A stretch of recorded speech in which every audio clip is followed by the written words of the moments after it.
Doctor सीमा हमारी MP और हमारी टीम आज यहाँ पर आई थी, हमने विज़िट किया था। और NICVD का विज़िट करने का मकसद ये था कि काफ़ी दिनों से कुछ शिकायत यहाँ पर आ रही थी, अलग अलग सोर्सेज से, मीडिया के सोर्सेज से भी शिकायत आ रही थी कि NICVD जब से ये अनाउंस हुआ है कि वफाक में ट्रांसफ़र होना है, तो यहाँ से सिंध हुकूमत के कुछ लोग हैं जो कि यहाँ से सामान ट्रांसफ़र करके कहीं और बाहर की तरफ भिजवा रहे हैं, वो शिकायत थी। और उसके साथ साथ हम ये ख़ुद भी देखना चाहते थे कि NICVD के हालात कैसे हैं।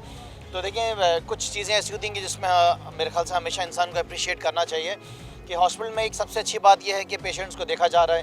पेशेंट्स आते हैं, पूरे पाकिस्तान से आते हैं, लेकिन जाहिर है कि उसमें बेहतरी की ज़रूरत है।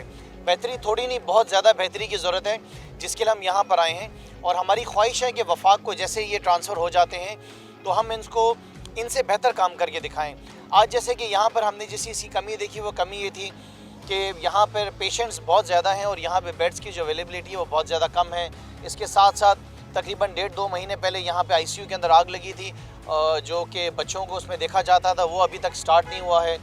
और उसके साथ 2-4 कमी हमने और देखी कि यहाँ पे जो जितना सामान है, लाखों रुपए का सामान है, वो ज़मीन पे पड़ा हुआ है। अगर बारिश भी हो तो भीग के सारा ख़राब हो जाए, जिसकी शिकायत हमने इनके कंसर्न डिपार्टमेंट से लगाई और हम एक्सपेक्ट करें कि एक हफ़्ते में उन्होंने कहा है कि वो उसको प्रॉपर तरीके से स्टोर के अंदर रख लेंगे।